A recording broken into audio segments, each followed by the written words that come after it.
안녕하세요. CN드림의 토미입니다. 전 세계에는 수많은 음악 장르들이 있지만 그중에 락 음악은 대중적으로 가장 인기가 높다 보니 항상 많은 뉴스거리들을 만들어내는 곳이죠.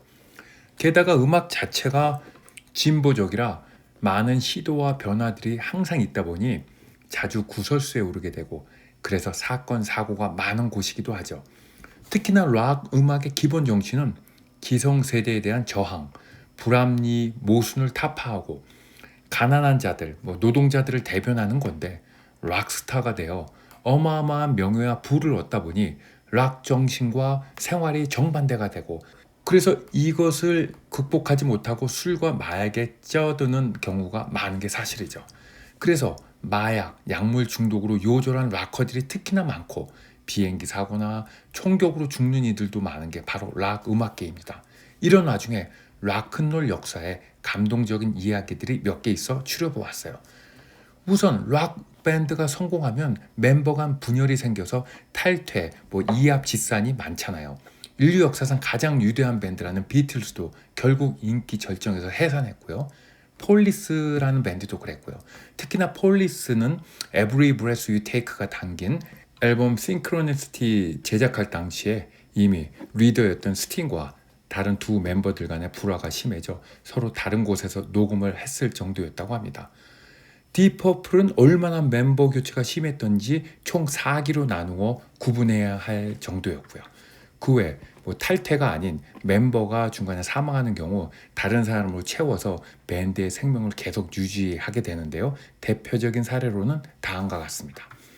이런 일들이 다반사로 벌어지는 락 음악계에 1980년 정말 큰 이변이 있었죠. Stairway to Heaven으로 우리에게 잘 알려진 레드 제플린 이야기를 하려고 해요. 세상에서 가장 위대한 락 밴드이고요. 인류 역사상 가장 위대한 대중음악 아티스트로는 비틀즈 다음가는 제가 손꼽는 밴드인데요. 1969년 1집을 내고 79년 8집이 나올 때까지 정말 어마어마한 인기를 끌었고요. 전 세계 락 음악계의 역사를 다시 쓰고 판도를 바꾸었던 밴드입니다. 이들의 인기가 하늘을 찌를 듯해서 비틀즈가 가지고 있었던 판매 기록, 공연 기록들을 모두 다 갈아엎었죠. 그러던 중 드러머 존 보넴이 1980년 32세의 나이로 갑자기 세상을 떠납니다. 보통의 여타 밴드들이라면 당연히 새 멤버를 구해 밴드를 이어나갔겠죠. 게다가 이렇게 유명하니 남은 3명은 밴드를 그만두는 것보다 이어나가는 게 본인들에게도 큰 이득이었을 텐데 며칠 후 기자회견을 통해 비탄에 젖은 3명의 멤버들은 레드 제플린 해산을 선언했어요. 그리고 이후로 공식 활동은 없었고요. 86년 밴드 에이드 공연 때 필 콜린스가 드럼스틱을 잡고 잠시 무대에 선 적은 있었으나 이건 자선 무대이고 일회성이라 공식 활동이라고 볼 수 없고요. 밴드의 해산 소식은 정말 누구에게나 큰 충격을 준 놀람 그 자체였어요.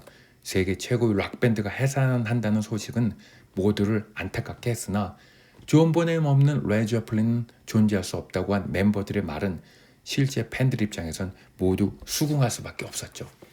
락밴드에서 드러머의 중요성은 높지만 특히 레드 제플린에게 있어 드럼은 이 밴드의 상징이자 락 음악의 새로운 지평을 열었고 존 보넴이 세계에서 가장 위대한 드러머로 인정받고 있었기에 레드 제플린의 해산을 팬들은 받아들일 수밖에 없었어요.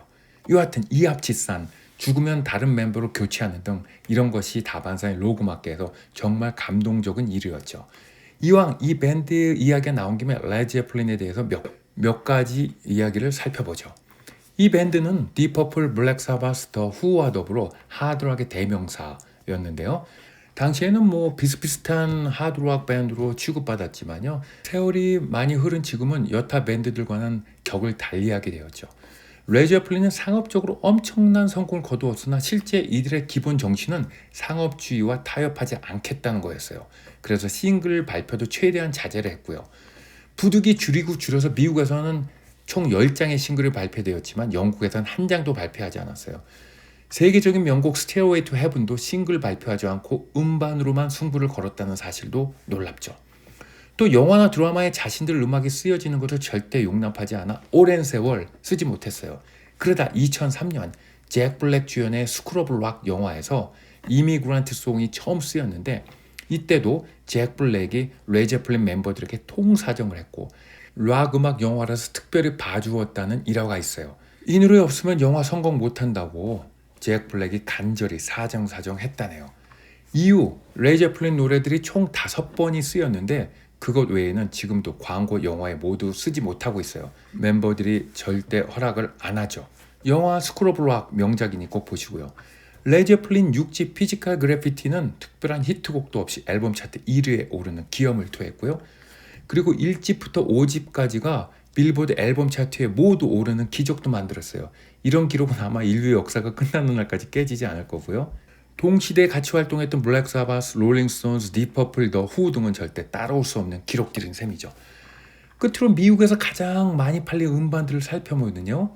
4위에 레이제플린 4집이 2,300만 장으로 차지하고 있네요. 일반 팝이나 소프트 락이 아닌 헤비메탈 밴드의 음반이 인류 역사상 가장 많이 팔린 음반 역대 4위에 올라있다는 건 놀라운 일이 아닐 수 없죠. 그 외 목록도 좀 더 살펴볼까요? 제플린은 미국에서 판매량 1천만 장 이상 음반을 3장이나 가지고 있는데 상업적인 걸 최대한 배제하려고 했던 밴드의 실적이 이 정도니 돈 벌려고 만약 작정하고 덤벼들었다면 아마도 이보다 더 팔지 않았을까 생각됩니다. 자, 이제부터 두 번째 데플레파드입니다. 제플린은 영국 버밍엄 출신이고 데플레파드는 영국 북부의 셰필드 출신으로 1980년 첫 데뷔 음반을 거쳐 83년도 3집 파이로매니아에서 대박이 터지면서 이 밴드는 세계적인 슈퍼스타의 반열에 올랐어요. 그러고 나서 얼마 안 있어 드러머 릭 알렌이 84년 12월 교통사고로 한쪽 팔을 잃게 돼요. 드러머에게 팔이 없다? 이건 말도 안 되는 일이잖아요.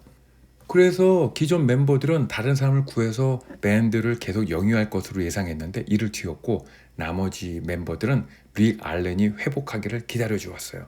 그리고 특수 장치를 만들어 한 팔로도 드럼 연주를 할 수 있도록 해주었고 이들의 지극정성이 하늘의 뜻이 닿았는지 성공을 해서 교통사고 후 3년이 지난 87년 8월에 앨범 히스테리아를 발매했어요. 이 음반은 멤버들 간의 감동적인 이야기를 포함해 수준 높은 음악까지 곁들여 엄청난 성공을 거두었어요. 오랜 세월 기다려준 팬들에게 감사의 뜻으로 멤버들은 이 음반에 12곡을 넣었는데요. 한국의 라이센스로 발매될 때는 몇 곡이 빠졌어요. 그 이후로는 한국의 당시 기술로는 레코드에 12곡 모두를 음반에 넣는 게 불가능해서 그랬다네요. 세 번째 이야기는 불세출의 기타리스트 랜디 로즈입니다. 1956년생인 그는 82년 향년 25세의 나이로 경비행기 사고로 세상을 떠나 대중음악계에 크나큰 슬픔을 안겨주었어요. 요조란 것도 가슴 아프지만 그는 소아마비를 알아서 절름발이였는데 락 음악계에서 그것도 헤비메탈계에서 몸이 불편한 상태로 활동한 것에 큰 박수를 받았죠. 게다가 그는 콰이엇 라이엇 밴드에 들어가 78년도에 2장의 음반을 발표했고 LA 인근에서 공연을 펼쳤는데요. 불세출의 기타리스트로서 잠시 후면 세상을 깜짝 놀라게 할 랜디 로스였지만 이 밴드에선 전혀 빛을 보지 못하고 여타의 평범한 기타리스트로 생을 마치나 싶었어요. 그러던 중 79년도 블랙 사바스에서 쫓겨난 보컬리스트 오지 오스본이 LA로 와서 기타리스트를 구하기 위해 오디션을 열었어요. 당시 콰이엇 라이엇에 몸담고 있던 랜디는 이러한 오디션 사실도 모르고 있었는데 지인이자 미래의 밴드인 슬래터의 베이스 연주자인 데이나 스트럼이 랜디에게 끊임없이 연락해서 여기 오디션에 응해보라고 했어요. 오디션 볼 마음이 없었지만 친구가 하도 성화를 부려 이 친구가 더 이상 나를 괴롭히지 않게 하려면 내가 한번 갔다 와야겠구나 해서 할 수 없이 오디션장에 갔어요. 근데 흥미로운 사실은 말이죠. 오지 오스본은 적절한 기타리스트를 구하지 못해 짐을 싸서 영국으로 돌아가기로 한 바로 전날 밤에 랜디가 오지를 찾아온 거예요. 불과 몇 시간만 어긋났어도 오지와 랜디의 작품은 세상에 나오지 못했을 겁니다. 술에 취해 잠깐 소파에서 잠이 든 오지 오스본 앞에서 랜디는 기타를 세팅하고 가벼운 리프 몇 개 연주했는데 오지가 깨어나더니 바로 너야 라고 했어요. 콰이엇 라이엇은 이후 미국에서 음반 출시가 안 되고 버벅대면서 랜디가 오지 오스본 밴드에 가담을 결심하게 되고요. 오지의 밴드 멤버들과 매니저 다 영국 사람들이고요. 그래서 매니저는 미국의 무명 기타리스트를 영입하는 것에 극구 반대를 했는데 오지는 고집을 버리지 않았어요. 어떻게 오지가 이러한 결정을 하고 고집을 부렸는지 내박은 알 수 없으나 이것도 하늘의 뜻이 아닌가 싶어요. 그리고 랜디는 밴드에 참여하기 위해 영국에 도착했는데 공항 입국 과정에서 취업 비자도 없이 일하러 왔다는 그의 말에 입국이 거부되고 수갑이 채워진 채 구금실에 보내졌고 다음날 미국으로 추방됐어요. 이후 오지가 랜디에게 크게 사과를 하고 적절한 서류를 만들어 랜디를 다시 초대했고요. 79년 11월 드디어 우여곡절 끝에 랜디는 무사히 런던에 도착했고 음반 제작에 착수했어요. 그리고 80년도 블리저드 오브 오즈, 그리고 81년도에 다이어리 오브 매드맨 음반이 발표되면서 세상을 깜짝 놀라게 하고 랜디는 세계 최고의 기타리스트 반열에 오릅니다. 그러나 오지 오스본은 계속 술과 마약에 찌들어갔고 랜디는 새로운 음악을 위해 밴드를 떠나기로 결심하는 등 힘든 시간들이 있었어요. 특히나 오지는 블랙 사바스 시절의 히트곡들을 모아 캐나다 토론토 메이플리프 가든에서 공연을 하고 이것을 라이브 음반으로 내는 것을 기획했는데 랜디를 포함한 나머지 멤버들이 예술가의 자존심을 내세우며 이를 반대했고요. 그래서 갈등이 극에 달하게 되는데요. 계약이 걸려있어 랜디는 부득이 이를 수락하고 진행을 하기로 했었어요. 약간의 시간이 지난 후 82년 3월 밴드는 공연을 위해 이동하던 중 플로리다에서 버스가 고장이 나서 경비행기로 몇 명씩 나누어 이동하던 중 랜디가 탄 비행기가 사고로가 나면서 조종사 포함 3명이 모두 즉사하는 비극이 발생했죠. 랜디의 사망 후 오지는 같은 해에 나이트 레인디어 출신의 기타리스트 브래드 길리스를 초빙해 블랙 사바스 시절의 히트곡을 모은 스픽 업 데빌이란 공연실황 음반을 출시했고 그 계획은 결국 실현이 됐죠. 음반 스픽 업 데빌은 제가 무지 좋아하는 라이브 음반 중 하나이고 지금도 즐겨 듣고 있어요. 불편한 몸을 이끌고 무명 생활을 통해 힘든 시간을 보내다가 오지를 만나 세상의 정점에 섰던 랜디. 그러나 얼마 안 있어 세상을 떠난 그의 이야기는 슬프지만 감동적이기도 해서 오늘 소개해 보았어요. 감사합니다.